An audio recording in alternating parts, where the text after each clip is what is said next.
దేవుడైన నీతో సమరైన దేవుడు ఉన్నాడా? ఆయన కనికరం చూపుటయందు సంతోషించువాడు కనుక నిరంతరము కోపించడు. ఆయన మన యందు జారిపడను, మన దోషములను అణిచివేయను. వారి పాపములన్నిటినీ సముద్రపు అగాధములో నీవు పడవేదు. పూర్వకాలమున నీవు మా పితరులైన అబ్రహాము యాకోబులకు ప్రమాణం చేసిన సత్యమును కనికరము నీవు అనుగ్రహించు. ఇంత భాగ్యాన్ని పరిశుద్ధుడవగు దేవా, పావనశక్తుడ దేవా, పావన మాధ్య దేవా, మౌనకనిక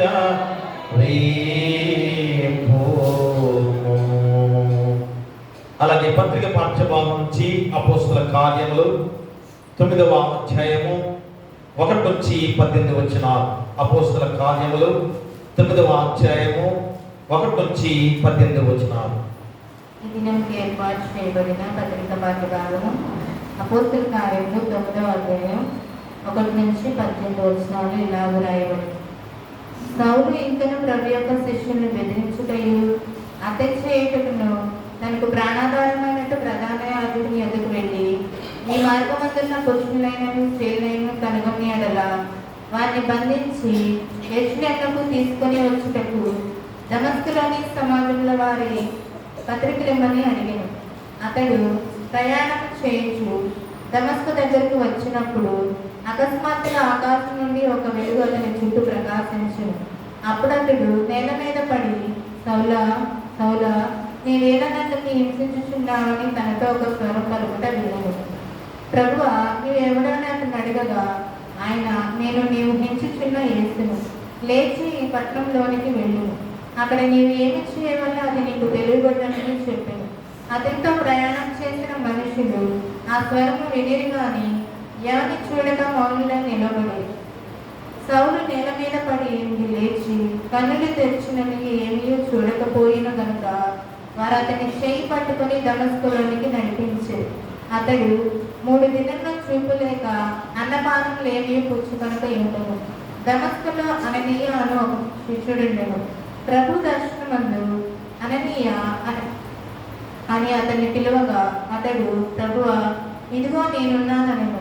అందుకు ప్రభువు, నీవు లేచి తినదనబడిన వీధికి వెళ్ళి యూదా అనువాని ఇంట తార్సువాడైన సౌలు అనువారి కొరకు విచారించు. ఇదిగో అతడు ప్రార్థన చేయించున్నాడు. అతడు అననీయ అని ఒక మనుషుడు లోపలికి వచ్చి తాను దృష్టి పొందడానికి తల మీద చేతులు చూచి ఉన్నాడని చెప్పాడు. అందుకు అననీయ, ప్రభువా, ఈ మనుషుడు యెరూషలేములో నీ పరిస్థితులకు ఎంతో కీడు చేసి ఉన్నాడని అతని గూర్చి అనేకుల వలన వింటి. ఇక్కడ నీ నామం బట్టి ప్రార్థన చేయ వారందరినీ బంధించుటకు అతడి ప్రధాన యాజకుని వలన అధికారం పొంది ఉన్నాడని ఉత్తరమించును. అందుకు ప్రభువు, నీవు వెళ్ళుము, అన్యజనుల ఎదుటను రాజుల ఎదుటను ఇశ్రాయేలు ఎదుటను నా నామం భరించుటకు ఇతడు నేను ఏర్పరచుకున్న సాధనమై ఉన్నాడు.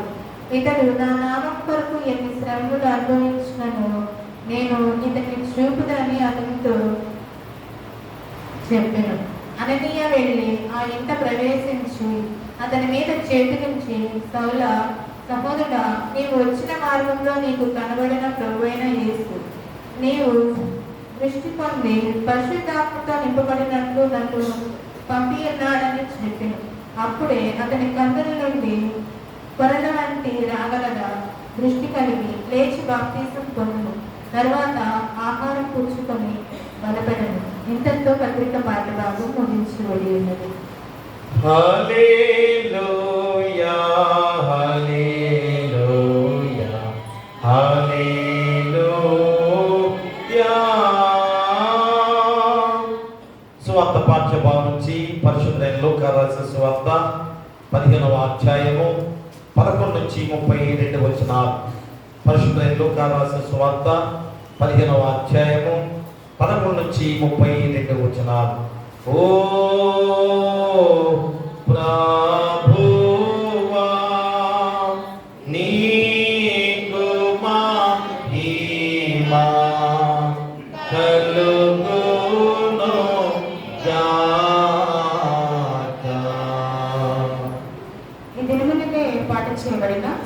పాఠ్యభాగము లూకా సువార్త 15వ అధ్యాయము 11 నుండి 32 వచనములు. మరియు ఆయన ఇట్లనెను, ఒక మనుషునికి 2 కుమారులు ఉండిరి. వారిలో చిన్నవాడు, తండ్రి, ఆస్తిలో నాకు వచ్చే భాగమిమ్మని తన తండ్రిని అడుగగా అతడు వారికి తన ఆస్తిని పంచిపెట్టెను. కొన్ని దినములైన తరువాత ఆ చిన్న కుమారుడు సమస్తమును కూర్చుకొని దూరదేశమునకు ప్రయాణమైపోయి అచట తన ఆస్తిని దుర్వ్యాపారము వలన పాడు చేసెను. అదంతయు ఖర్చు చేసిన తరువాత ఆ దేశమందు గొప్ప కరువు రాగా వాడు ఇబ్బంది పడసాగి వెండి ఆ దేశస్థులలో ఒకని చెంత చేరెను. అతడు పందులను మేపుటకు తన పొలములోనికి వారిని పంపెను. వాడు పందులు తిను పొట్టితో తన కడుపు నింపుకొన ఆశపడెను, కాని ఎవరును వానికేమియూ ఇయ్యలేదు. అయితే బుద్ధి వచ్చినప్పుడు వాడు, నా తండ్రి యొద్ద ఎంతో మంది కూలి వంటకు అన్నము సమృద్ధిగా ఉన్నది, నేనైతే ఇక్కడ ఆకలికి చచ్చిపోవచ్చున్నాను.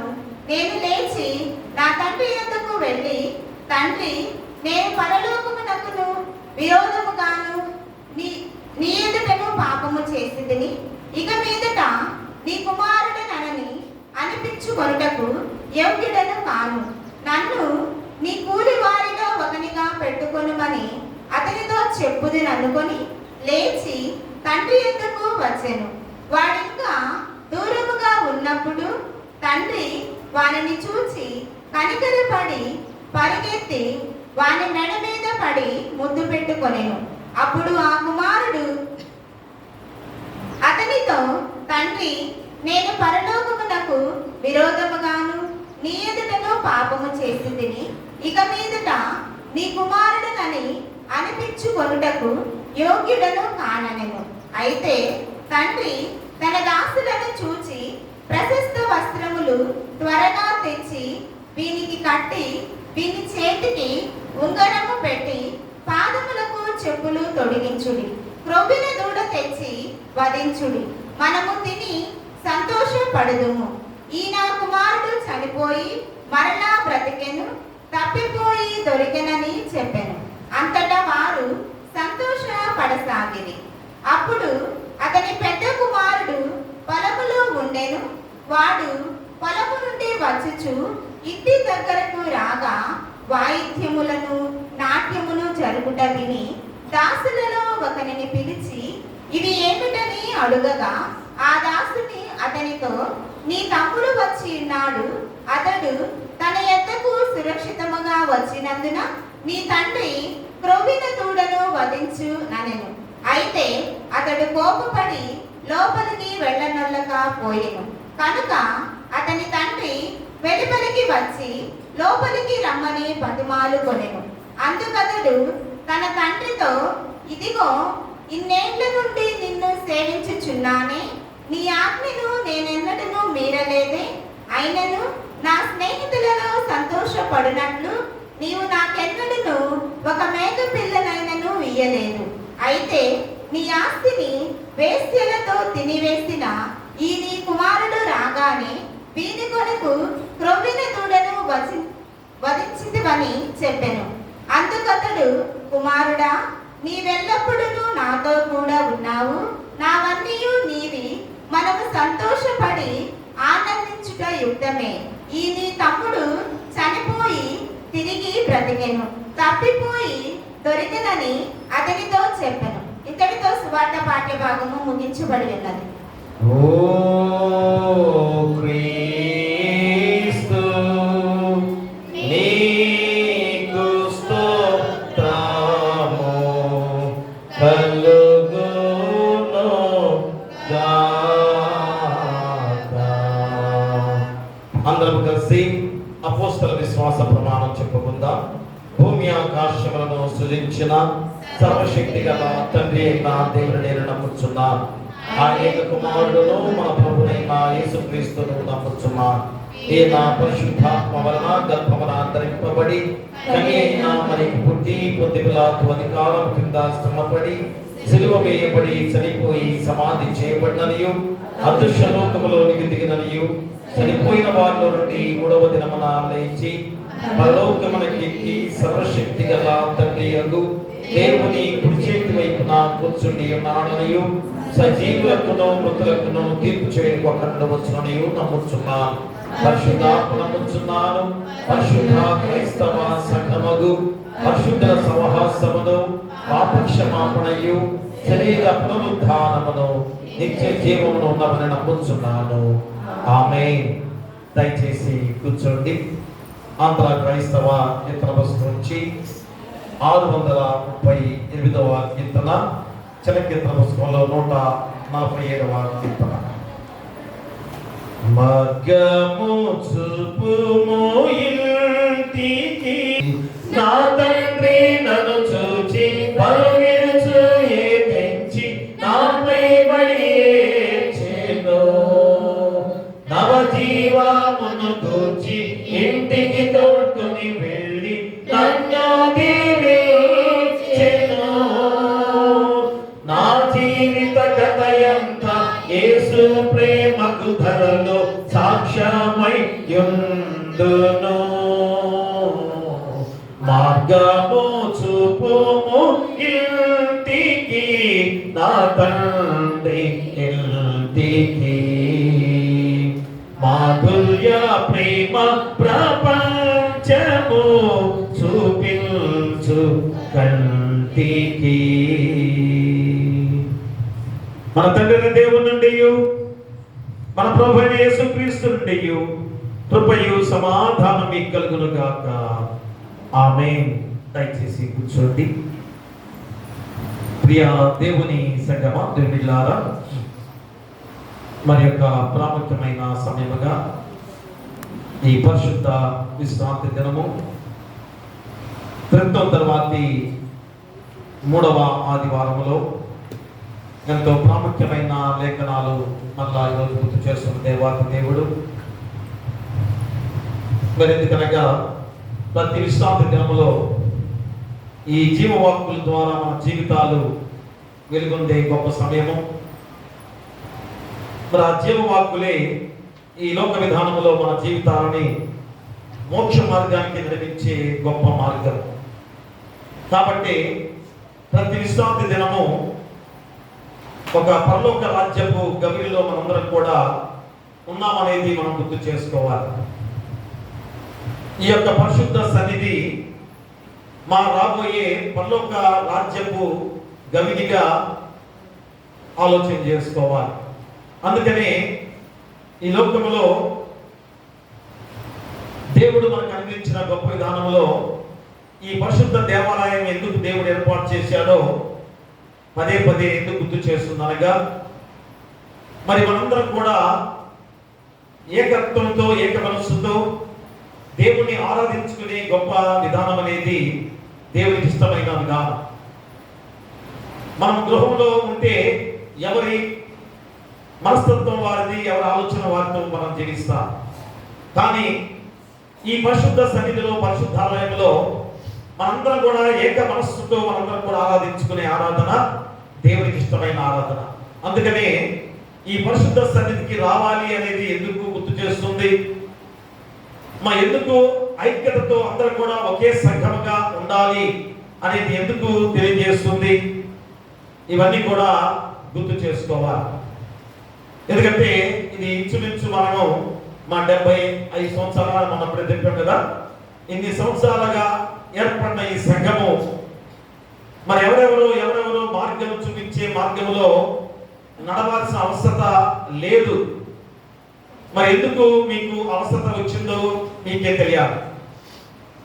ఎందుకంటే ప్రతి సంవత్సరం, ప్రతి ఒక్క రోజు, ప్రతి నిమిషం కూడా మా దేవుని సన్నిధి నిత్యం కూడా దేవుని వాక్యముతో వెదజల్లే గొప్ప సంఘము, గొప్ప ఆరాధన, గొప్ప ఆలయము మన యొక్క దేవాలయం.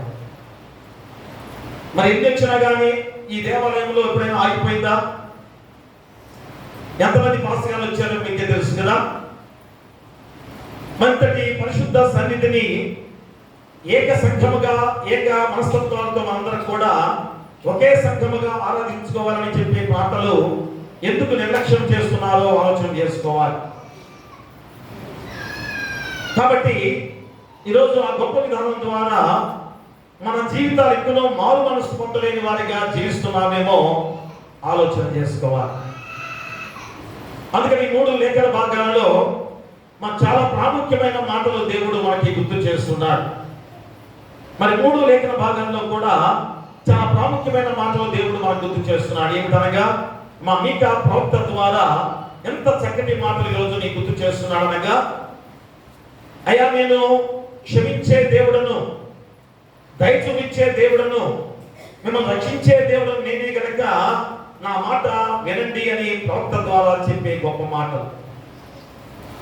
మరి అపోస్తలుడైన పౌలు ద్వారా పత్రిక పాఠ్యభాగంలో ఎంత గొప్ప జీవితాన్ని ఈరోజు అపోస్తలుడైన పౌలుగా మార్చబడిన జీవితాన్ని ఈరోజు మనం చూస్తున్నాం. ఎందుకంటే సౌలుగా ఉన్నప్పుడు క్రైస్తవుల్ని హింసించేవాడు, మతం మతం మతం అనుకుంటూ ఎంత భయంకరమైన హత్యలు చేసేవాడు, ఎంత భయంకరమైన స్థితిని పొందుకునే విధానంలో జీవిస్తున్నాడు. ఈరోజు ఈ లోకంలో కూడా మతం మతం అంటూ ఎంత భయంకరమైన హత్యలకు దారి తీసుకుంటున్నారో, హత్యలు చేసుకుంటూ భయంకరంగా తోటి మానవుడిని ఎలాగ హింసించే వారిగా ఉన్నారో ప్రత్యక్షంగా మనం చూస్తున్నాం. అదే అపోస్తలుడైన పౌలు జీవితంలో జరిగిన సంఘటన కూడా. ఎందుకంటే ప్రపంచం యావత్తు కూడా ఎక్కువ శాతం ఎవరు క్రైస్తవులే. మీరు అనుకుంటున్నారేమో అయ్యో క్రైస్తవులుగా ఈ యొక్క దేశంలో తక్కువ వాళ్ళు మనం అనుకుంటున్నాం. కాదు, ప్రపంచం అంతా కూడా మా క్రైస్తవులే ఎక్కువగా ఉన్న ప్రపంచం అంది. కాబట్టి మా వారు యూదా జాతి అని, మా జాతి మా మతమే, యూదులం మేము చాలా గొప్పవారమని విర్రవీగుతూ క్రైస్తవం అనేది అంటే క్రీస్తు అనేది కాదు అని ఏ విధంగా ఉన్న స్థితిలో అపోస్తలుడైన పౌలుగా మార్చబడిన సౌలు ఎంత భయంకరమైన దుర్మార్గుడుగా ఉన్నవాడో అలాంటి జీవితం మార్చబడిన దేవాది దేవుడు. అలాగనే స్వార్థ పాఠ్యభాగంలో మా తప్పైన కుమారుడు యొక్క కథ అందరికీ తెలుసు కదా. మరి ఈరోజు 3 కోణాలు దీంట్లో గుర్తు చేస్తున్నాడు. ఇప్పుడు మనందరం ఆలోచన చేసేది ఏంటి? చిన్న కుమారుడు తప్పిపోయాడు అంటున్నాడు కదా. మా చిన్న కుమారుడు తప్పిపోయాడు కరెక్టే. మా తప్పిపోయిన వాడు ఏం చేశాడు? తన బుద్ధి తెచ్చుకున్నాడు. అయ్యో నేను ఎక్కడైతే పడిపోయానో అక్కడే నేను మళ్ళా తిరిగి లేచి మరి మళ్ళా తిరిగి నా తండ్రి దగ్గరికి నేను వెళ్ళి ఆ తండ్రి ఇంత కూలివాడిగా నేను చేస్తాను అని మారు మనసు పొంది ఎంత గొప్ప దీవెనకరమైన వాడిగా ఉన్నాడో. మన దానిలో అసలైన రహస్యం ఏంటి? తప్పిపోయిన కుమారుడు ఆ కథే మనకు తెలుసు కదా. కానీ ఈరోజు 2వ ఆరాధనలో ఆ తప్పిపోయింది ఎవరో చెబుతారు. కానీ ఇప్పుడు ఈ ఆరాధన ఏంటనగా తండ్రి ప్రేమ గురించి ఈరోజు మనం గుర్తు చేస్తున్న గొప్ప విధానం.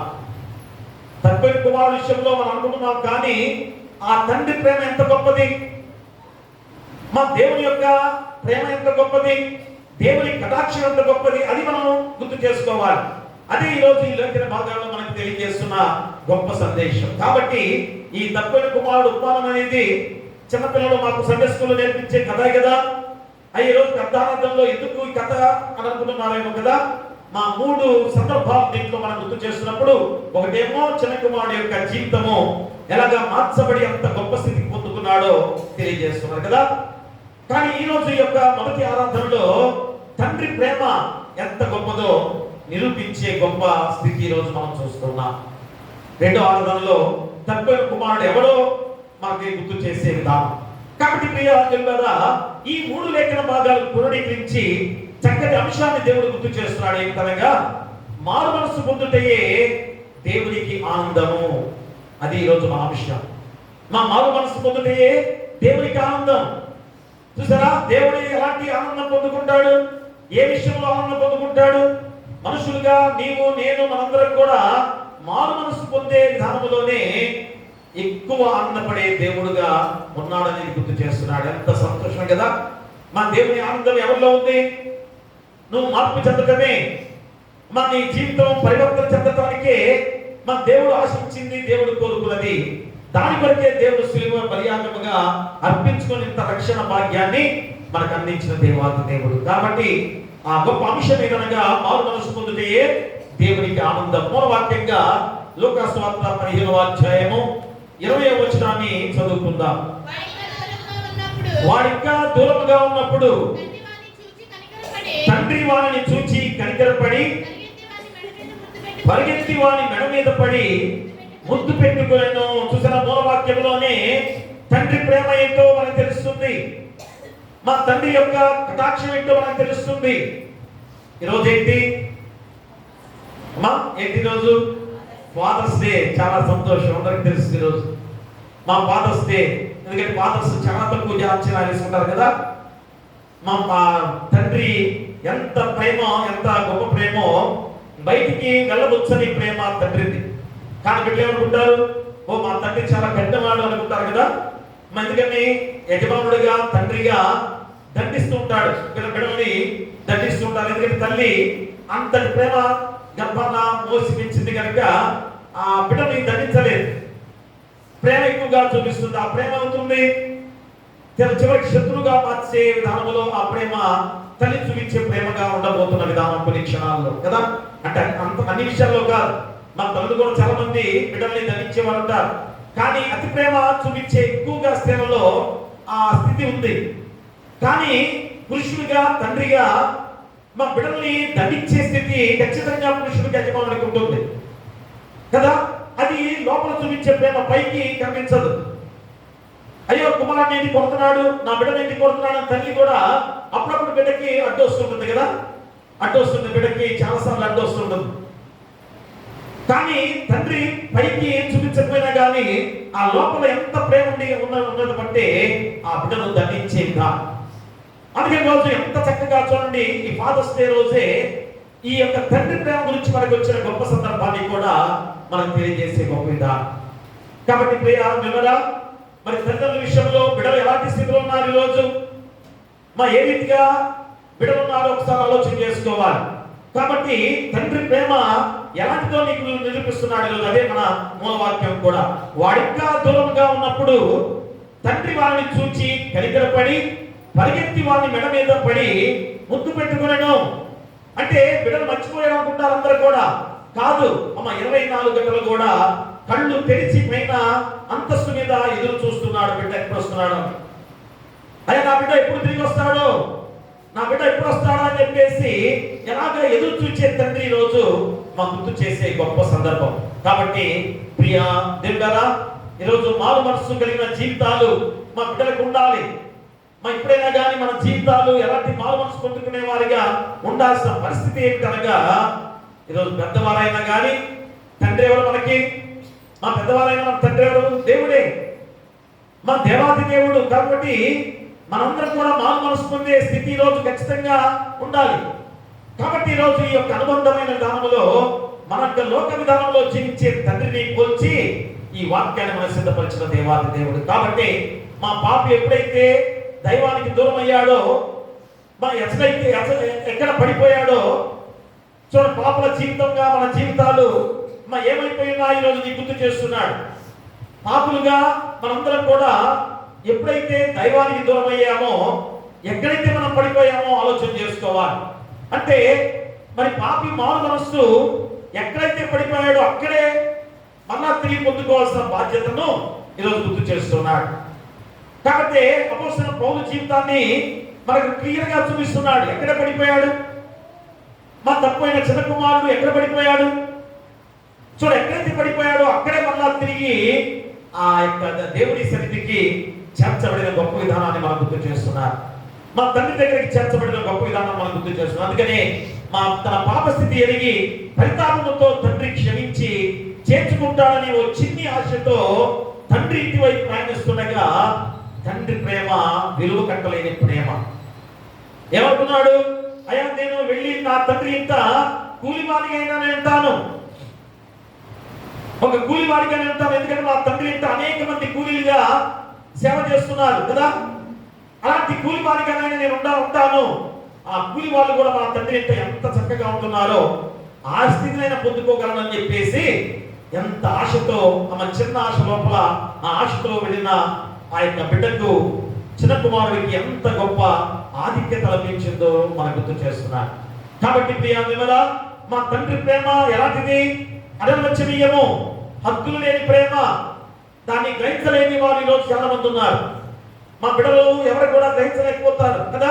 తండ్రి దండించాలని, కొడతాడని, అయ్యో తండ్రి మా ఇంట్లో ఉన్నాడు కనుక నేను దొంగతనం చేశాను, నేను తప్పుడు పని చేశాను కనుక పోయి ఆత్మహత్య చేసుకునే వారు కూడా చాలా మంది లేకుండా పోలేదు కదా. కాదు, తండ్రి ప్రేమ అలాంటిది కాదు. మా తండ్రి ప్రేమ బిడ్డల్ని బాగు చేసే ప్రేమ, వారు ఎంతో గొప్ప స్థితికి నడిపించే ప్రేమ. మా ఎంత కష్టపడతారు కదా, మా బిడ్డల కొరకు రేపటి గురించి ఆలోచన చేస్తారు.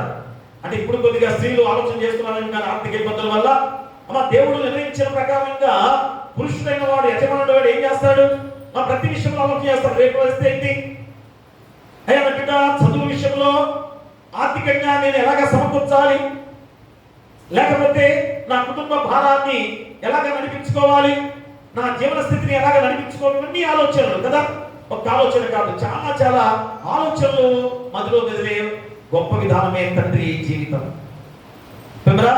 కాబట్టి మా తండ్రి స్థానం ఎంత గొప్పదో నీకు గుర్తు చేసే గొప్ప సందర్భాన్ని ఇక్కడ తెలియజేస్తున్నాం. అందుకనే ఇక్కడ హద్దులు దాటిన ప్రేమ తండ్రిది. తనను తానుగా ఇల్లు విడిచి ఇంటికి తిరిగి వస్తున్న కుమారుని రాకను దూరంగా ఉండగానే ఎలాగా దృష్టి పెట్టాడో ఆ గొప్ప తండ్రి ప్రేమను ఈరోజు మనం గుర్తు చేస్తున్నాడు. అందుకనే మా బయటికి రావడమే కాదు, ఏం చేశాడు? తండ్రి బయటికి రావడం కాదు, ఏం చేశాడు? పైనుంచి పేడ నుంచి కిందకి దిగి పరిగెత్తుకుంటూ వెళ్ళి ఆ బిడ్డను ఆలింగనం చేసుకుని కౌగిలించుకొని ఎంత చక్కగా బిడ్డను తీసుకొచ్చిన సందర్భాన్ని కూడా మనం గుర్తు చేస్తున్నాడు. ప్రేమరా, ఎందుకనగా తండ్రి ప్రేమ అంత గొప్పదని నిరూపిస్తూ చెప్పే గొప్ప విధానం. కాబట్టి ఆనాడు యూదియా సాంప్రదాయ ప్రకారంగా మా కనికరం అనే పదానికి చాలా గొప్ప అర్థం ఉంది. మా యూదియా సాంప్రదాయంలో కనికరం అనే పదానికి చాలా అర్థం ఉంది. ఏంటది? కడుపులో నుండి పుట్టే అర్థం. మా కడుపులోంచి పుట్టేది అనే అర్థం దానికి.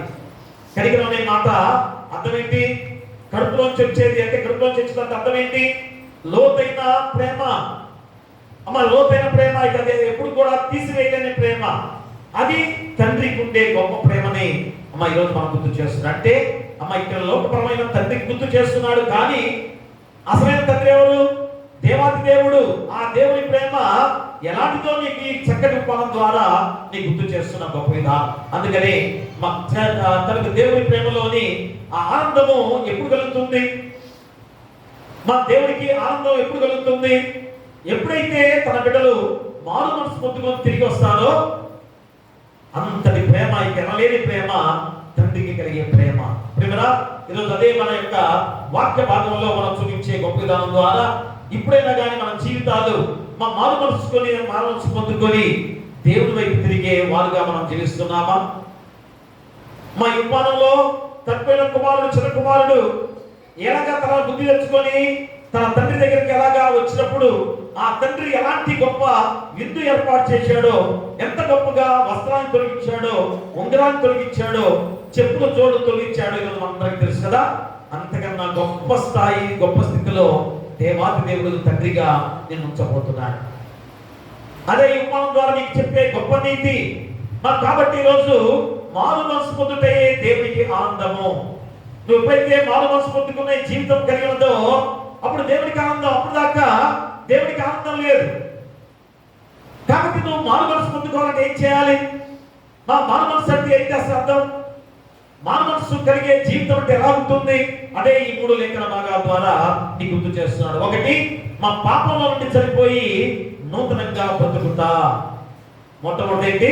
పాపములో నుండి చనిపోయి నూతనంగా బ్రతుకుతా. అదే దేవునికి ఆనందం. చూసారా, మారు మనసు పొందుటంటే అర్థం పాపంలో నుండి చనిపోయి నూతనంగా బ్రతుకుతా. చూడండి, లూకాసు వార్త 15వ అధ్యాయము 24వ వచనాన్ని మనం చదువుకుందాం. ఈ నా కుమారుడు చనిపోయి మళ్ళా బ్రతికాను, తప్పిపోయి దొరికినని చెప్పాను. అంతటా వారు సంతోషపడసాగిరి. ప్రియమురా, మా తండ్రి ఎంత ఆనందము, పట్టలేని ఆనందము, పట్టలేని సంతోషము. అందుకని ఏమంటున్నాడు అక్కడ? ఈ నా కుమారుడు చనిపోయి మళ్ళా బ్రతికాను. చనిపోయాడా? ఎందుకు చనిపోయాడని గుర్తు చేస్తున్నాడు. పాపము జీవితంలో ఉన్న ప్రతి వారు కూడా చనిపోయే వారితో సమానమే. చూసారా, పాపంలో ఉన్నవారు ప్రతి వారు కూడా చనిపోయిన వారితో సమానమే. మరి ఇక్కడ చనిపోయాడు, తన పాపములో చనిపోయిన స్థితే. కానీ ఎప్పుడైతే తన బుద్ధి తెచ్చుకున్నాడో ఎంత తీవ్రకరంగా తండ్రి దగ్గరికి వచ్చిన ఆ సందర్భంలో తండ్రి చెప్పిన మాట ఏంటి? ఈ నా కుమారుడు చనిపోయి మళ్ళా బ్రతికెను, తప్పిపోయి దొరికినని చెప్పాను. అంతటి వారు సంతోషపడసాగేది.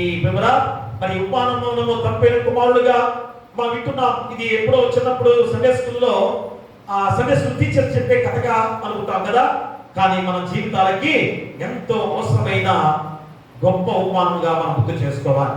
కాబట్టి ఇక్కడ మరి ఇందులో తప్పిపోయిన కుమారుని కొరకు ప్రేమ కనికరాలతో ఎదురు చూచాడు తండ్రి అయిన దేవుడు. అది ఈరోజు మనం గుర్తు చేసుకోవాలి. మా కుమారుడు తప్పిపోయాడు కంటే తప్పిపోయి తిరిగి రావడం అనేది విషయం కాదు కదా. కానీ తండ్రి ప్రేమ చూపించే విధానం. కానీ లోకపరంగా మనం చూస్తే ఇలాగ డబ్బంతా కూడా తీసుకెళ్ళిన తర్వాత కుమారుడు మళ్ళా తిరిగి వచ్చి అయ్యా నేను మీ ఇంట్లో ఉంటానంటే ఊరుకుంటారా? లోకంలో ఉన్న తండ్రిగా మా బిడ్డ నీ దగ్గర ఉన్న ఆస్తి అంతగా నా ఆస్తి నాకు ఇచ్చేయి, నా సంబంధం నీకు నాకు సంబంధం లేదు, నా ఆస్తి నాకు ఇచ్చేయని చెప్పి ఆస్తి అంతా తీసుకొని మా మొత్తం ఖర్చు పెట్టుకుని మళ్ళా తిరిగి అయ్యా నేను తండ్రి ఇలాంటి స్థితిలో ఉన్నాను కనుక అమ్మ నన్ను మళ్ళా నీ ఇంట్లో చేర్చుకోమంటే ఎంతమంది చేర్చుకునే వారికి ఉన్నారు చూడండి. అంటే ఉంటారు, లేదని అనట్లేదు, కానీ చాలా తక్కువగా ఉండవచ్చేమో కదా. కానీ దేవాది దేవుడుగా, యెహోవా దేవుడుగా, తండ్రి అయిన దేవుడుగా ఆ దేవుడు ఎంత కనికరం చూపించేవాడిగా ఉన్నాడు ఈరోజు నీకు గుర్తు చేస్తున్నాడు కదా. అంటే తండ్రి ప్రేమ ఎలాంటిదో నీకు గుర్తు చేస్తున్నాడు. మా తండ్రి ప్రేమ ఎంత గొప్పదో నీకు రుజువు చేస్తున్న గొప్ప వాక్యమే ఈరోజు. అందుకనే ఎప్పుడూ తరగని తండ్రి ప్రేమ నుండి దూరమై దుర్వ్యాపారంలో పడిపోయిన కుమారుడు. ఈరోజు ఎంతమంది దుర్వ్యాపారంలో పడిపోయినారు.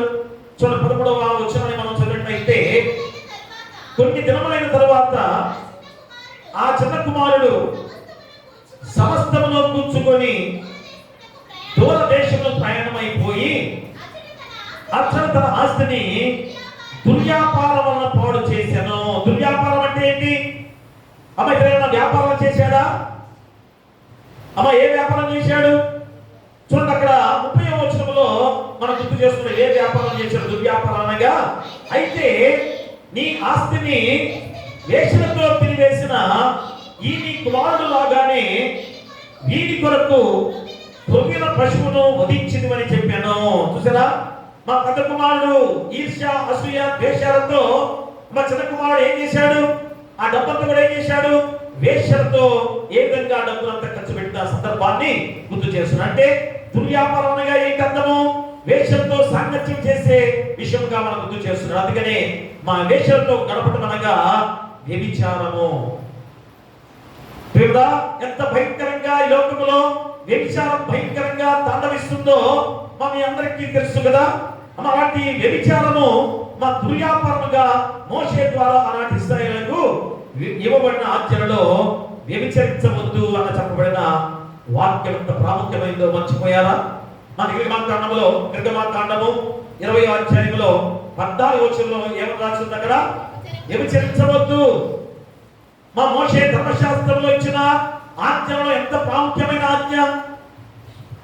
కానీ లోక విధానంలో ఎలాంటి పరిస్థితుల్లో ఈరోజు ఉన్నారో మనకే తెలుసు, మీకే తెలుసు, మనందరికీ కూడా తెలుసు కదా.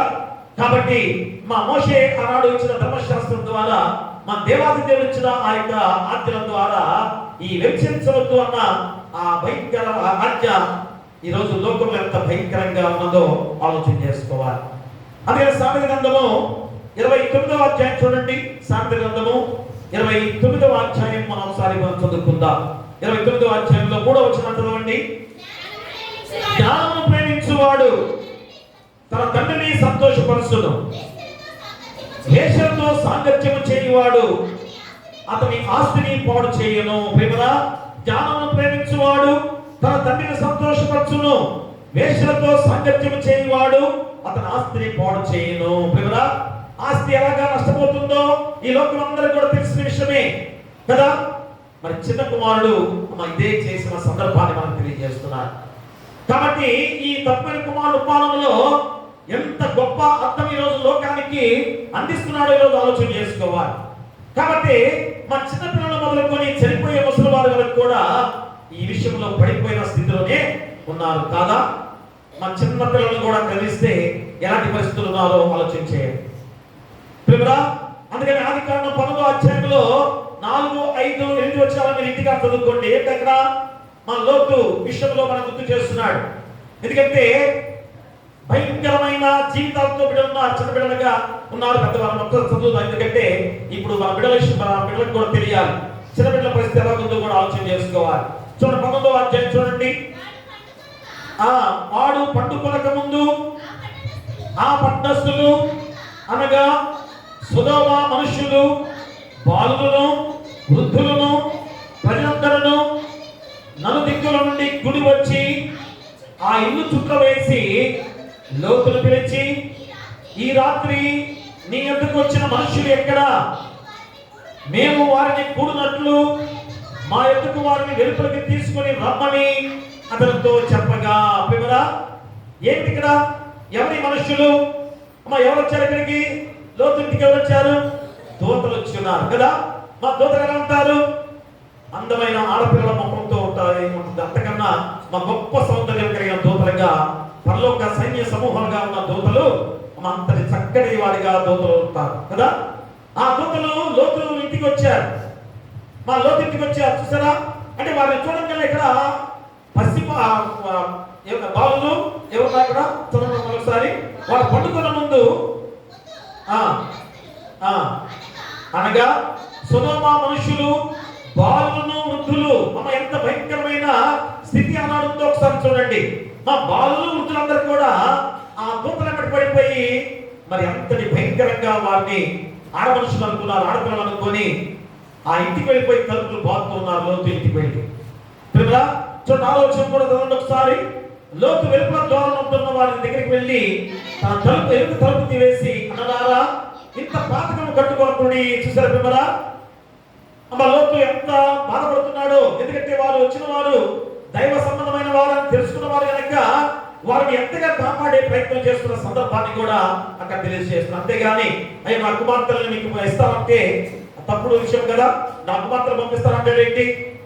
వారిని విడిచిపెట్టండి, నాకు మాత్రం పంపిస్తా కావాలని అనే సందర్భాన్ని అక్కడ మనం చూస్తాం కదా. ఎందుకు?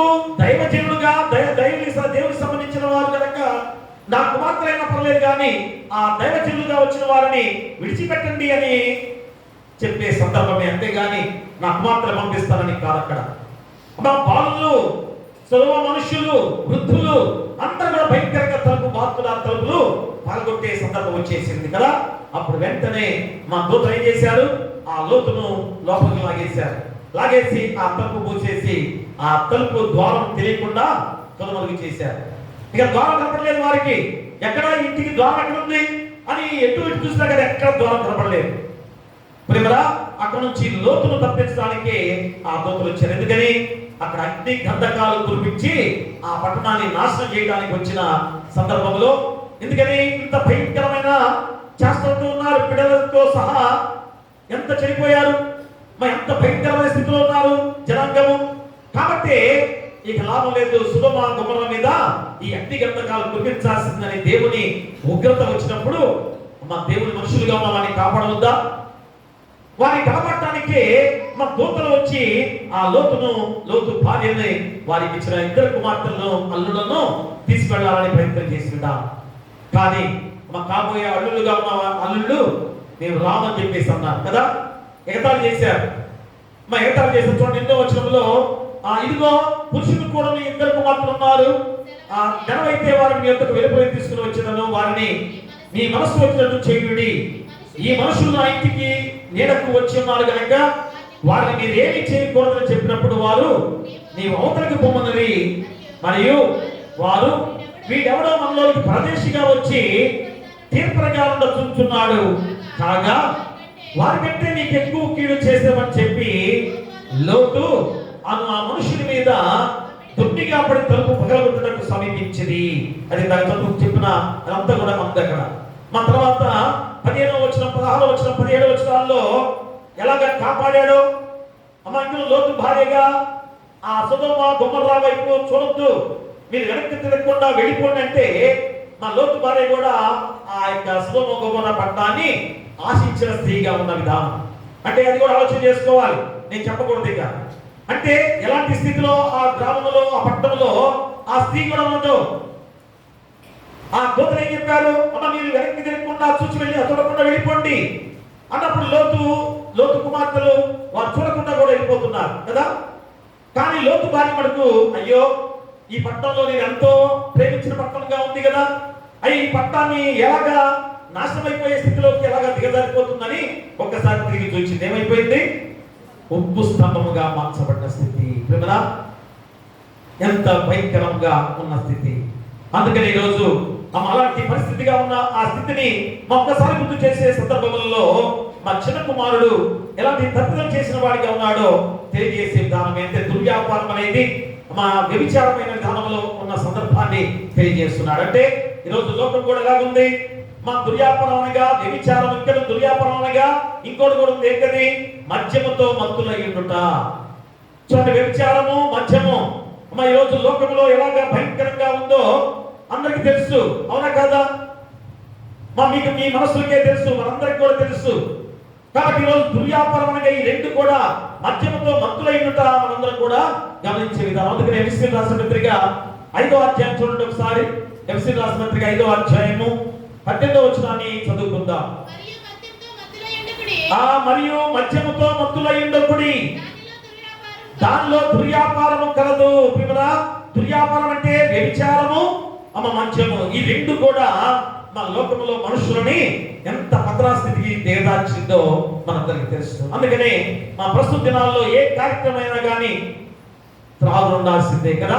చనిపోయినా కానీ, పుట్టినా కానీ, పెళ్ళైనా కానీ, ఏ పక్షమైనా కానీ ఖచ్చితంగా మద్యం ఏదై పారుతుంది కదా. కాబట్టి పిల్లలా ఒకసారి ఆలోచన చేసుకోండి.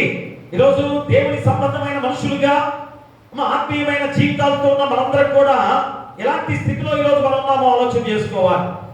కాబట్టి మా చిన్న కుమారుడు వ్యభిచారంలో నుండి, త్రాగుల్లో నుండి, మరియు చూడండి పేతురు రాసిన మొదటి పత్రికలో కూడా ఒక గొప్ప సందర్భాన్ని మనం తెలియజేస్తున్నాడు.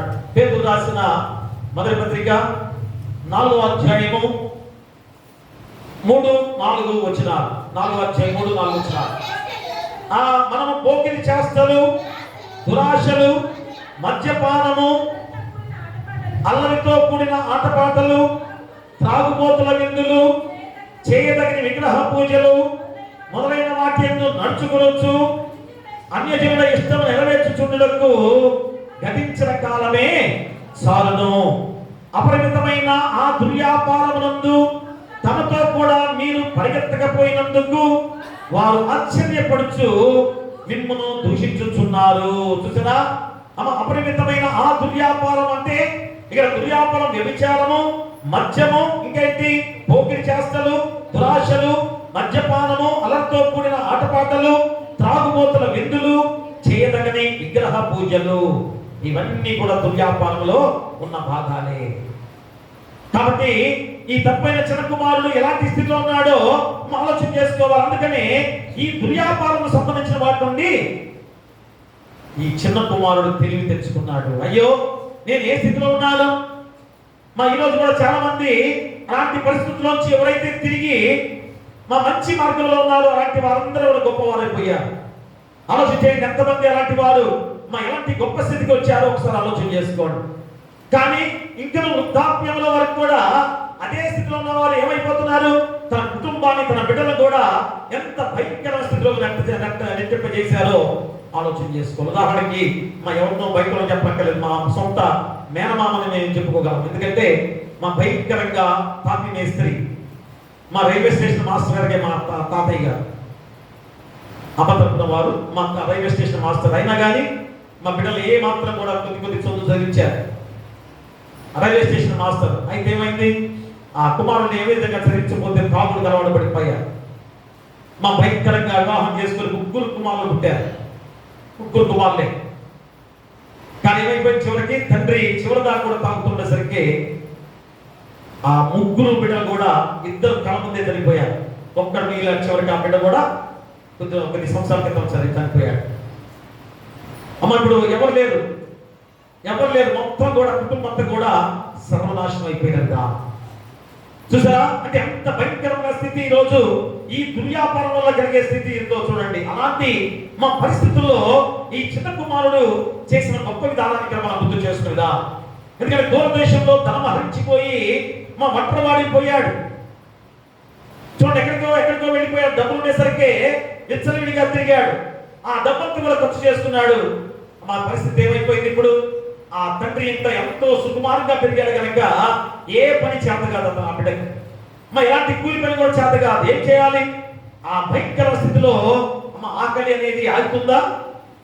ఆకలి అనేది ఆగుతుందా? అది గంట గంటకి పెరిగిపోయేది కదా ఆకలి. మరి ఆకలి అవుతుంది, ఏం చేయాలి? ఏ పని చేయడానికి కూడా అతనికి రాదు. ఏం చేయాలో ఆలోచన చేస్తూ నడుస్తుండగా ఒక పందుల దొడ్డి ఒకటి కనబడుతుంది. అక్కడ యజమాని ఆ పందులు కాస్తూ ఆ పందులు కొట్టు వాటికి మేపుతూ ఉన్నాడు.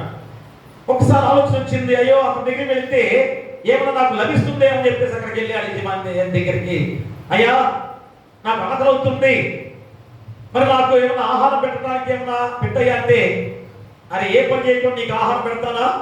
ఏ పని చేస్తావు? ఏ పని చేత కాదు. మరి ఏ పని చేయగలవు?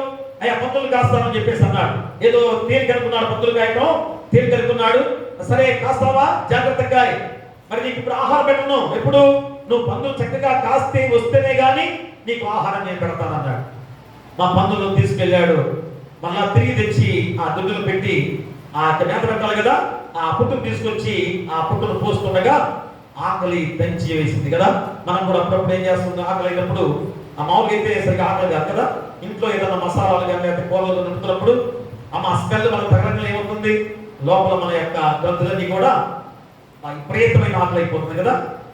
అవును కదా, అందరికీ జరిగే విధానమే. ఇక్కడ అతనికి కూడా ఆ పందులు కొట్టు అవి తింటుంటే తెలియని ఆకలి దుర్బాధతో క్షుద్బాధతో ఎంత భయంకరమైన ఆకలి వేసింది. ఇక ఎవరిని కూడా పట్టించుకోలేదు. యోధయ సాంప్రదాయం ప్రకారంగా యోధా జాతిలో పంది అంటే భయంకరమైన అసహ్యం, పందులంటే అసహ్యమైన విధానం. అలాంటి విధానంలో కూడా అతను పందులు కాచాడు, పందులు కొట్టును తింటానికి సిద్ధపడ్డాడు. యజమాని చూశాడు, ఒరే దరిద్రుడా, ఇంత నీచానికి కొడికెత్తావా అని పరిగెత్తుకుంటూ వెళ్ళి ఒక్క తను తన్ని ఆ దొడ్డిలోంచి బయటికి నెట్టివేశాడు.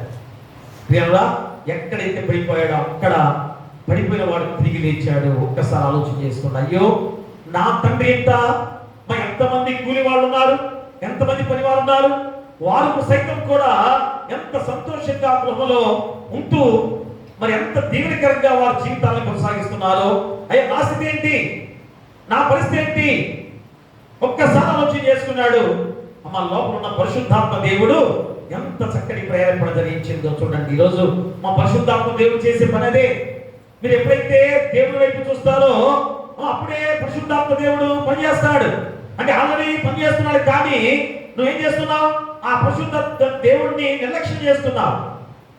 వెంటనే తెలుసుకున్నాడు, ఇక లాభం లేదు, నా తండ్రి కూలివాడిగానే నేను వెళతా అని చెప్పేసి ఒక్కసారి అటు వైపు ఆ దృష్టిని మళ్లించాడు. కుమారుల్లో ఉన్న ఆత్మ ఎలాగా వెతికింది, కావున హృదయ భావనే అతనికి బుద్ధి వచ్చినట్టు చేసిన గొప్ప సందర్భం. ఆ పరిశుద్ధాత్మ దేవుడే అతను బుద్ధి తెచ్చాడు.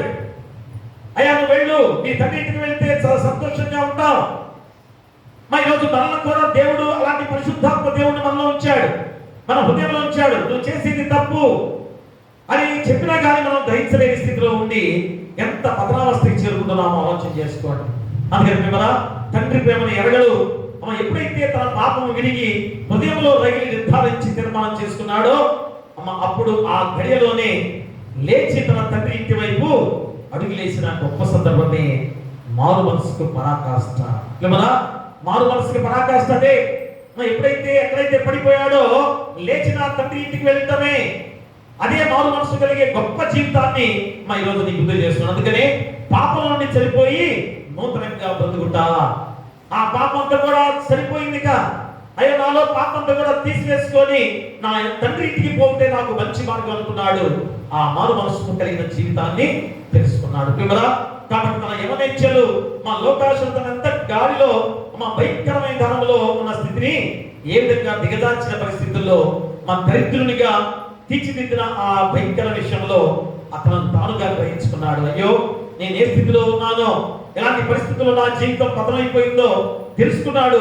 వెంటనే తన ఇంటి తండ్రి ఇంటికి వెళ్ళి కూలివానిగా వెళ్దామని చెప్పి అనుకున్నాడు. ఏం జరిగింది అక్కడ?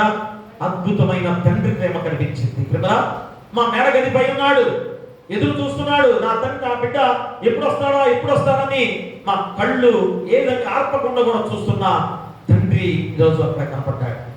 ఎక్కడో దూరంగా ఉన్నాడు కుమారుడు. మా తండ్రి చూశాడు, గబగబా మేడ దిగి వచ్చాడు. పరిగెత్తుకుంటూ ఆ బయటకు వెళ్ళి కుమారుని కౌగిలించుకొని గట్టిగా ఎత్తుకొని తెచ్చంటే ఒక రకంగా, అంటే బరువు ఉంటాడు కాబట్టి అంత చక్కగా ఆ కౌగిలించుకున్నాడు. ఇంటికి తీసుకొచ్చాడు. ఏం చేశాడు? మా చూడండి అక్కడ 17-19 వచనాలు మళ్ళా మనం చదివినట్లయితే, అయితే బుద్ధి వచ్చినప్పుడు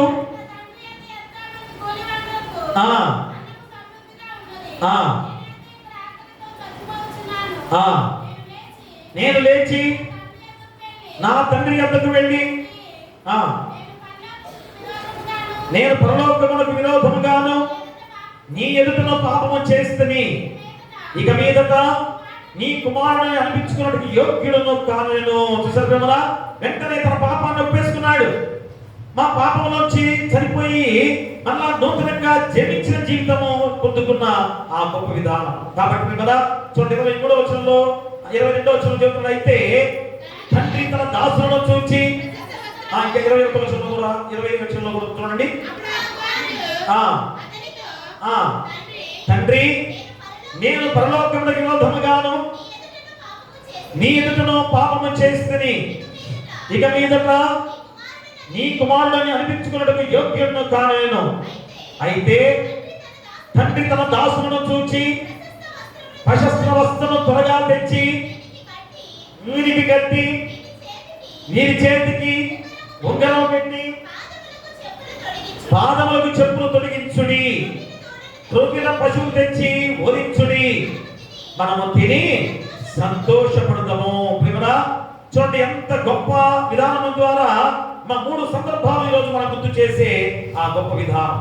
ఎందుకంటే ఆ విందు అనేది ఏమిటి?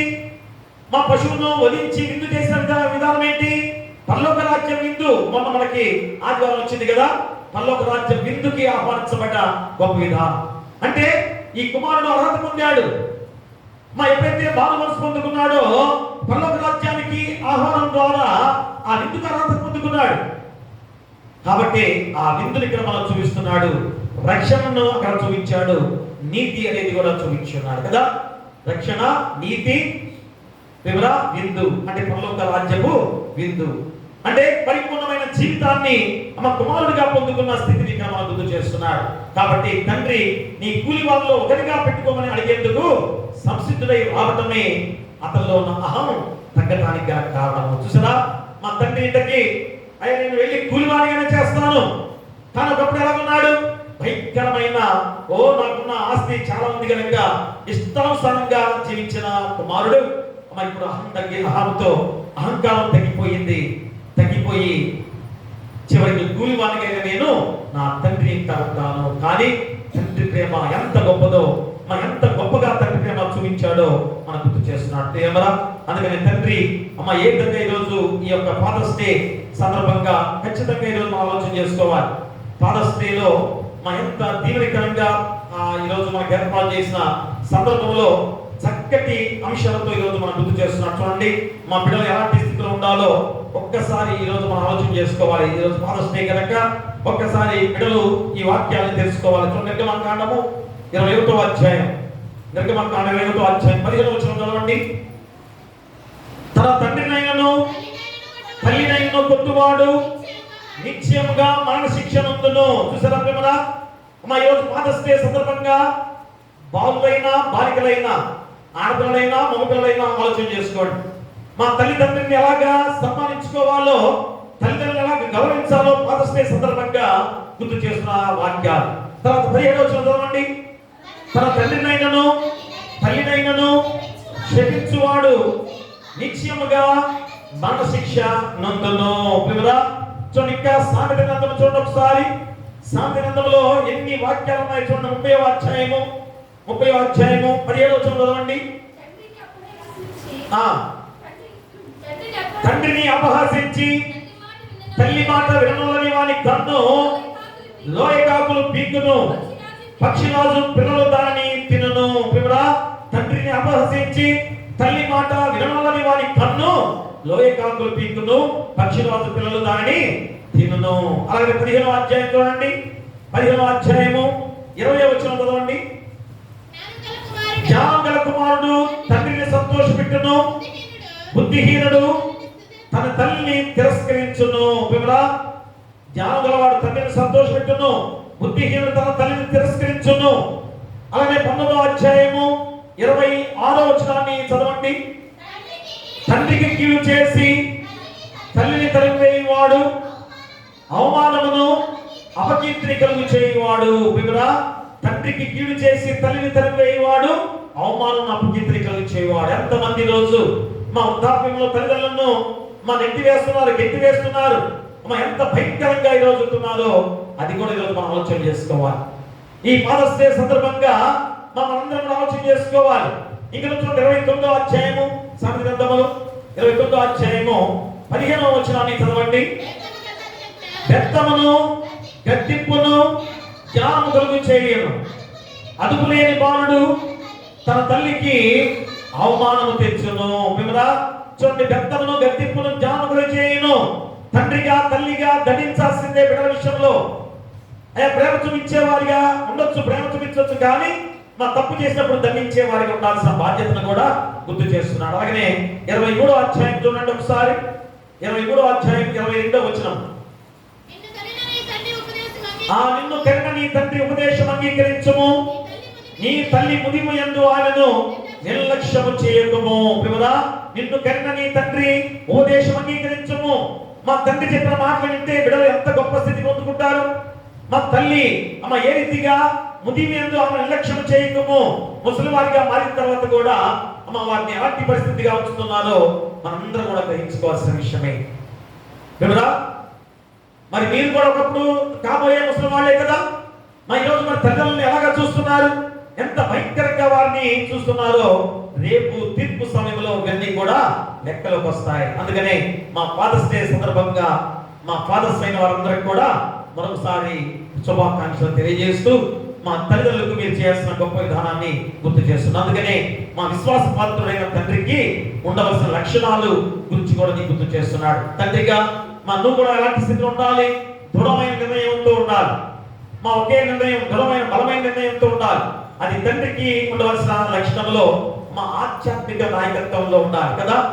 మా తండ్రిగా, యజమానుడిగా, పురుషుడిగా ఎలాంటి స్థితిలో ఉండాలి? దృఢమైన నిర్ణయం. ఖచ్చితంగా ఏంటి ఆధ్యాత్మిక నాయకత్వం అంటే దేవుడిలో బలమైన వారికి ఉండాలి. పాత్రమైన కాలంలో మా ప్రతి తండ్రి కూడా మా ఎలాంటి పరిస్థితి దేవుడి దగ్గరికి వెళ్ళే వారు పురుషులుగా, యజమానులుగా. ఈరోజు మా స్త్రీలు ఎక్కువగా దేవాలయానికి వస్తున్నారు కానీ పురుషులు రాలేకపోతున్నారు. అప్పుడు బిడ్డలు ఈ మాట ఎలా వింటారు కదా. ఈరోజు స్త్రీ మాట కూడా విని మా పురుషులైన వారు, భర్తలైన వారు మా సంఘాన్ని పాడు చేసే విధానాలు కూడా మనం చూస్తున్నాం. అయ్యి అక్కడెక్కడో ప్రార్థన బాగుంది రండి అని మా భర్తలు కూడా మార్చేవారిగా ఈరోజు ఉంటున్నారు సంఘాల్లో కదా. అదే పరిస్థితి మారిపోతుంది ప్రేమలా. చూడండి, అందుకనే అహంకార దృష్టి నుండి ఆధ్యాత్మిక దృష్టిలో మారటమే దేవుడికి ఆనందము. చూడండి, అపోస్తుల కార్యాలు 9వ అధ్యాయం చూడండి ఒకసారి. అపోస్తుల కార్యాలు 9వ అధ్యాయం 18వ వచనం చదవండి. 18వ వచనం. అప్పుడే అతని కన్నుల నుండి పొరల వంటివి రాలగా దృష్టి కలిగి లేచి బాప్తిస్మము పొందిన తర్వాత ఆహారం పుచ్చుకొని బలపడెను. ప్రేమరా, అపోస్తలుడైన పౌలు జీవితం ఎంత గొప్పదో కదా. అమ్మ ఎలాంటి అహంకారం, క్రైస్తవుని హింసించేవాడు. అమ్మ అతను క్రైస్తవుడు కాదని అనుకోవచ్చేమో. అమ్మ క్రీస్తును ధరించిన వాడే క్రైస్తవుడిగా గుర్తు చేసే సందర్భం. యూదుడు, అమ్మ యూదులు అంటే అర్థం ఏంటి? మెస్సియా వస్తాడు అని తెలుసు, యెహోవా దేవుని ఆరాధించేవారే. కానీ ఇక్కడ క్రీస్తుని ప్రకటించే విధానం, నచ్చని విధానం ద్వారా క్రైస్తవుని హింసిస్తున్నారు, క్రైస్తవుని చంపివేస్తున్న విధానం. ప్రియులా, ఎంత ఘోరమైన స్థితిలో అహంకార దృష్టిగా ఉన్న యొక్క అపోస్తలుడైన పౌలుగా మార్చబడిన జీవితం ఎక్కడ? దమస్కు మార్గములో దేవుని వెలుగు ఎప్పుడైతే ప్రసరించిందో ఆ వెలుగులో మారు మనసు పొందాడు. ఆ వెలుగులో మార్పు పొందాడు. వెంటనే మా గొప్ప స్థితిని పొందుకున్నాడు. ఈరోజు ఎన్ని సంఘాలు అపోస్తలుడైన పౌలు ద్వారా కట్టబడి ప్రతి సంఘంలో కూడా సంఘ పెద్దలు ఏర్పాటు చేసి వెళ్ళిపోయారు. ప్రియరా చూడండి, ఎందుకు సంఘానికి సంఘ పెద్దల్ని అప్పచెప్పింది? సంఘాన్ని కాయమని, సంఘాన్ని ఏకతాటితో నడపమని. సంఘాన్ని చక్రం చేస్తే పరిస్థితి అది ఈరోజు అపోస్తలుడైన పౌలు జీవితంలో చూసిన గొప్ప విధానం ఏంటనగా, అహంకార దృష్టి నుండి ఆధ్యాత్మిక దృష్టిలో మారటమే దేవునికి ఆనందము. ఇక చివరిగా మూడోది మనం చూసినట్టయితే, మన మీద కనికరం చూపుటే దేవునికి ఆనందము. చూసారు బ్రహ్మరా? చివరిగా ఏంటి? మన మీద కనికరం చూపుటే దేవునికి ఆనందము. మీకా గ్రంథము 7వ అధ్యాయం చూడండి ఒకసారి. మీకా గ్రంథం 7వ అధ్యాయము 19వ వచనాన్ని చదవండి. ఆయన మరలా మన యందు జాలిపడును, మన దోషమును అణిచివేయును, వారి పాపలన్నిటినీ సముద్రపు అగాధములలో నీవు పడవేతువు. ప్రియరా, ఆయన మరలా మన యందు జాలిపడును, మన దోషములను అణిచివేయును, వారి పాపలన్నిటినీ సముద్రపు అగాధములలో నీవు పడవేతువు. ఎంత గొప్ప మాట! జాలిపడే దేవుడు, క్షమించే దేవుడు, దయ చూపించే దేవుడు అని మీకా ప్రవక్త ద్వారా చెప్పబడిన గొప్ప సందేశము ప్రియరా. అలాంటి విధానంలో ఇదిగో ఎంతమంది రోజు నేను పాపం చేశానంటారు కానీ పాపాన్ని తీసివేసుకునే వారికి ఉన్నారా? ఉదాహరణకి ఎవరు? ఫరో నిర్గమాకాండం 10వ అధ్యాయం 16వ వచనంలో నేను పాపం చేశానని అంగీకరించాడు, కానీ తిరిగి మళ్ళా పాపం చేస్తున్నాడు. ఎంతమంది ఉన్నారు ఈరోజు? అలాగే అలాంటి వారిలో బిలాం సంఖ్యాకాండము 32వ అధ్యాయం 34వ వచనంలో నేను పాపం చేశానని అంగీకరించాడు, కానీ మనస్సులో ధన వ్యామోహము. ఇంకా కొంతమంది ఎవరు? యెహోషువ 7వ అధ్యాయము 20వ వచనంలో ఆకాన్ యెహోవా విరోధముగా నేను పాపం చేసిన అంటాడు, కానీ పై వస్త్రం విడవలేదు, తద్వారా రాతివేతల చేత చంపబడ్డాడు, కానీ క్షమాపణ దొరకలేదు అతనికి. ఇంకా ఎవరున్నారు? సౌలు రాజు. సౌలు రాజు నేను పాపం చేసి అన్నాడు, కానీ చేతిలో ఈట తీసివేశారా? మళ్ళా ఏంటో ఇప్పుడు పుడుతామా అని సిద్ధంగా ఉన్నవాడు దావీదు కదా. అలాగే ఇంకా ఎవరు? ఇస్కరియోతు యూదా. నేను పాపం చేశానని తెలుసుకున్నాడు, కానీ యేసుక్రీస్తు వారి దగ్గరికి వచ్చి ఆ పాపం క్షమించే విధానంలో ఉన్నట్టయితే యేసుక్రీస్తు వారు క్షమించేవాడే కదా. క్షమించే గుణం కలిగిన వాడు కాబట్టి నీ పాపాన్ని నా పాపాన్ని క్షమిస్తూ ఈరోజు సిలువ మర్యాదగా మనకు అర్పించుకున్న దేవుడు అంటే ఎంత క్షమించే దేవుడు. అందుకని చెబుతున్న 18వ వచనం చదవండి ఒకసారి. తన స్వాస్థ్యములో శేషించిన వారి దోషమును పరిహరించి వారు చేసిన అతిక్రమణ విషయమై వారిని క్షమించు దేవుడవై నీతో సముడైన దేవుడు ఉన్నాడా? ఆయన కనికరము చూపుడు యందు సంతోషించువాడు గనక నిరంతరము కోపముంచడు. ఆయన మరలా మన యందు జాలిపడును, మన దోషములను అణిచివేయును, వారి పాపలన్నిటినీ సముద్రపు అగాధములలో నీవు పడవేతువు. పూర్వకాలంలో నీవు మా పితరులైన అబ్రహాము యాకోబులకు ప్రమాణం చేసిన సత్యమును కనికరమును నీవు అనుగ్రహింతువు. ప్రియుడా, ఎంత గొప్ప దేవుడు ఈరోజు ఎంత కనికరం చూపించే దేవుడిగా ఉండగా మనం ఏం చేస్తున్నాం? పాపాలు క్షమించు అని అడుగుతున్నాం, మళ్ళా అదే పాపం చేస్తున్నాం కదా. కానీ క్షమించే దేవుడు ఎంత గొప్ప దేవుడు మనకు తోడుగా ఉన్నాడు. అందుకని అవమానంలో మా తండ్రి ప్రేమ ఎంత గొప్పదో నీకు గుర్తు చేస్తున్నాడు. ఈరోజు లోకంలో ఉన్న తండ్రులు కూడా అలాంటి ప్రేమ కలిగిన వారిగా ఉన్నారు అని దేవుడు చెబుతున్నాడు. ఉన్నారా అలాంటి ప్రేమగా? మా యజమానులైన వారు అలాంటి స్థితిలో ఉన్నారా? పురుషులైన వారు అలాంటి స్థితిలో ఉన్నారా? ఖచ్చితంగా అలాంటి స్థితిలో ఉండాల్సిన బాధ్యతను గుర్తు చేస్తూ ఈరోజు ఫాదర్స్ డే సందర్భంగా మరొకసారి శుభాకాంక్షలు తెలియజేస్తూ మా పురుషులు అయిన వారు ఖచ్చితంగా నీ బిడ్డల్ని పట్టించుకోవాలి. తండ్రికి భయపడతారు బిడ్డలు. తల్లి ఏంటంటే నవమాసాలు కనిపించిన తల్లి కనుక తప్పు చేసినా కానీ జాలిపడే గుణం ఉంటుంది కదా. కాబట్టి తండ్రికి ఆ స్థానం దేవుడిచ్చాడు. దండించాలి, గద్దవాడాలి. అది చేయకపోతే బిడ్డల రోజు తల్లి మాట కనుక ఎంత భయంకరమైన భ్రష్టులు అయిపోయిన వారిగా ఉన్నారో కళ్ళ ముందే చిన్న బిడ్డలుగా ఉండి ఫుల్లుగా తాగిపడిపోతే తల్లిగా ఏం చేయగలరు? ఏం చేయగలమ్మా? తండ్రి కాదు బుద్ధి చెప్తే ఆ బిడ్డలు మారుతారు. కాబట్టి ఈరోజు ఆ తండ్రి స్థానం ఎంత గొప్పదో మళ్ళా నీ గుర్తు చేస్తూ మారు మనసు పొందుడే దేవునికి ఆనందము. కాబట్టి ఈరోజు మనందరం కూడా ఆ యొక్క తండ్రికి అసలైన దేవాది దేవుడిగా ఉన్న తండ్రికి బిడ్డలమే. కాబట్టి మనందరం కూడా మారు మనసు పొందేవారిగా ఉండాలి. ఆ మారు మనసు పొందుకుంటే మనం ఖచ్చితంగా దేవునికి ఆనందాన్ని గుర్తు చేస్తున్నాడు. కాబట్టి నువ్వు పాపంలో చనిపోయి మన నూతనంగా జరించే ఆ గొప్ప జీవితము నీలో ఉండాల్సిన బాధ్యతను తెలియజేస్తూ, తప్పిన కుమారుడు ఆ స్థితి ఎంత భయంకరంగా ఉన్నప్పుడు ఎలాంటి మారు మనసు పొందుకొని వచ్చాడో, అలాగే అపోస్తలుడైన పౌలు జీవితం కూడా ఎలాంటి గొప్ప జీవితం జీవించిన గొప్ప విధానమో వారిద్దరు కూడా మారు మనసు పొందుకొని దేవుని క్షమించే గుణాన్ని పొందుకున్నారు. ఆ క్షమలో వారిద్దరు కూడా గొప్ప స్థితి పొందుకున్నారు. మనం కూడా ఏ రీతిగా ఆ క్షమను అనగా క్షమించే విధానంలో మన పాపాలను దేవుని దగ్గర ఒప్పుకుంటే క్షమించే దేవుడికి తోడుగా ఉన్నాడు. కాబట్టి అంత గొప్ప స్థితిని దేవుడిని గీయబోతున్నాడు.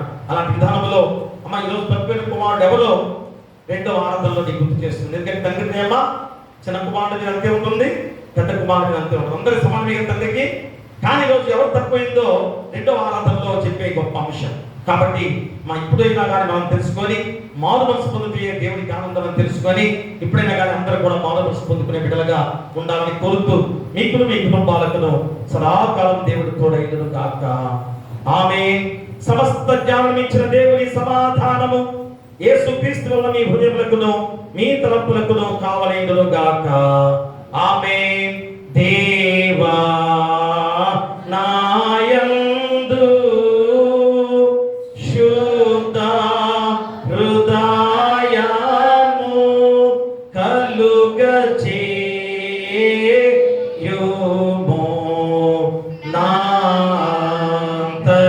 నాంతరంగములో స్థిరమైన మనసును తనముగా పుట్టించుము. నీ సన్నిధానములో నుండి నన్ను త్రోసి వేయకుము. నీ పరిశుద్ధాత్మను నా యొద్ద నుండి తీసివేయకుము. నీ రక్షణ నంద